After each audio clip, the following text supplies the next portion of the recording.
दोस्तों, अच्छे लोगों के साथ हमेशा बुरा क्यों होता है? वही जो लोग बुरे कर्म करते हैं और अज्ञान की राह पर होते हैं, वो खुशहाल दिखते हैं। श्री कृष्ण ने इसका जवाब गीता में दिया है। आपने महसूस किया होगा कि जो लोग अच्छे कर्म करते हैं वो परेशान रहते हैं, वही जो लोग बुरे कर्म करते हैं वो खुशी से रह रहे होते हैं। अच्छे कर्म करने वाले परेशान होते हैं कि आखिर उन्हें इतनी परीक्षा क्यों देनी पड़ रही है, जबकि जो अधर्म की राह में होते हैं वो खुश हैं और जिंदगी का लुत्फ उठा रहे हैं। अगर आपके मन में भी ये सवाल आया है तो आज हम आपको इसका जवाब देंगे। ये जवाब वो है जो भगवत गीता में लिखा है और श्री कृष्ण ने अर्जुन को दिया था। भगवत गीता में वर्णित कथा के अनुसार जब भी अर्जुन के मन में कोई दुविधा होती थी तो वो कृष्ण के पास पहुंच जाते थे।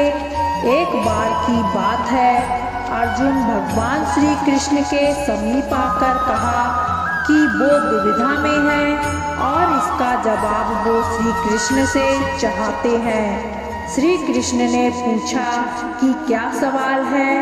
अर्जुन ने कहा, मुझे ये जानना है कि अच्छे लोगों के साथ ही बुरा क्यों होता है, वही बुरे लोग खुशहाल दिखते हैं।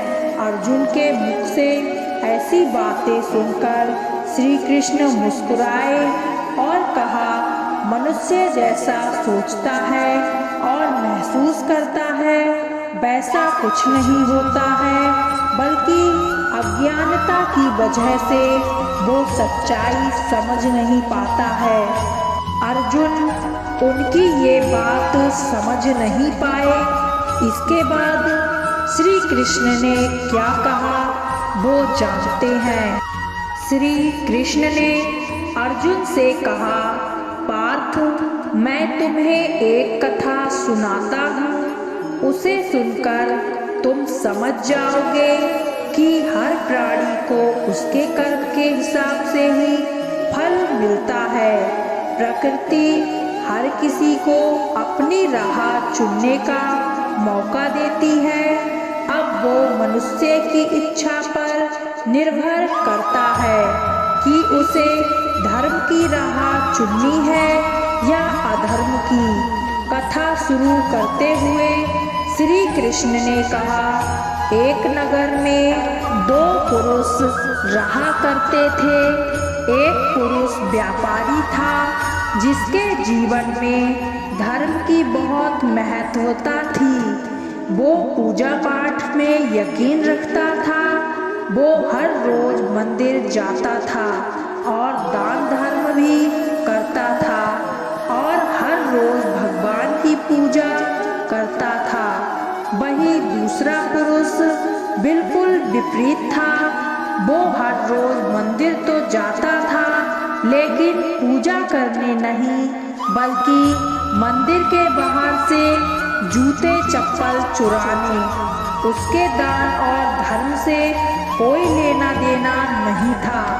समय बीतता गया और एक दिन बहुत जोर की बारिश हो रही थी। इस वजह से मंदिर में पुजारी के अलावा कोई नहीं था। ये बात जब दूसरे पुरुष को पता चली तो उसने कहा कि ये सही मौका है मंदिर का धन चुराने का। पंडित से नजर बचाकर उसने मंदिर का सारा धन चुरा लिया। उसी समय धर्म कर्म में विश्वास रखने वाला व्यक्ति भी मंदिर पहुंचा। दुर्भाग्य से मंदिर के पुजारी ने उसे ही चोर समझ लिया और चिल्लाने लगे। वहाँ लोग एकत्र हो गए और उसे बहुत मारा।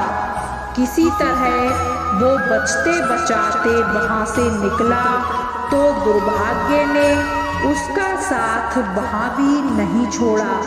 मंदिर के बाहर वो एक गाड़ी से टकरा गया और घायल हो गया। फिर वो व्यापारी लंगड़ाते हुए घर जाने लगा तो रास्ते में उसकी मुलाकात उस पुरुष से हुई जिसने मंदिर से धन चुराया था। उसने कहा, आज तो मेरी किस्मत चमक गई, एक साथ इतना सारा धन मिल गया।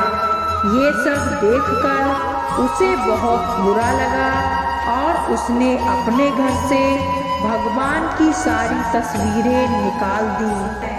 कुछ सालों बाद दोनों पुरुषों की मृत्यु हो गई। मरने के बाद जब दोनों यमराज की सभा में पहुँचे और भले पुरुष ने दूसरे व्यक्ति को देखा तो उसे बहुत गुस्सा आया। उसने क्रोधित होकर यमराज से पूछ ही लिया, मैं तो हमेशा अच्छे कर्म करता था, दान में विश्वास रखता था, उसके बदले जीवन भर मुझे अपमान और दर्द ही मिला। और इस व्यक्ति को नोटों से भरी पोटली, आखिर ऐसा भेदभाव क्यों? इस पर यमराज ने कहा, पुत्र तुम गलत समझ रहे हो। जिस दिन तुम्हारी गाड़ी से टक्कर हुई थी वो दिन तुम्हारे जीवन का आखिरी दिन था, परंतु तुम्हारे अच्छे कर्मों की वजह से तुम्हारी मौत सिर्फ एक छोटी सी चोट में बदल गई। तुम इस दुष्ट व्यक्ति के बारे में जानना चाहते हो? दरअसल इसके भाग्य में राजयोग था, मगर इसके कुकर्मों और अधर्म की वजह से वो सिर्फ एक छोटी सी धन की पोटली में बदल गया। कथा सुनाने के बाद श्री कृष्ण अर्जुन से कहते हैं, पार्थ, क्या अब तुम्हें तुम्हारे सवाल का जवाब मिल गया? ऐसा सोचना कि भगवान तुम्हारे कर्मों को नज़रअंदाज कर रहे हैं, ये बिल्कुल भी सत्य नहीं है। भगवान हमें कब क्या किस रूप में दे रहा है मनुष्य को समझ में नहीं आता है, मगर आप अच्छे कर्म करते रहें तो भगवान की कृपा हमेशा बनी रहती है। इसलिए अपने अच्छे कर्मों को बदलना नहीं चाहिए, क्योंकि उसका फल हमें इसी जीवन में मिलता है। इसलिए मनुष्य का फर्ज है कि वो हमेशा अच्छे कर्म करते रहे, क्योंकि श्री कृष्ण ने गीता में बताया है कि किसी के द्वारा किया गया कर्म बेकार नहीं जाता है, चाहे वो अच्छा हो या बुरा हो।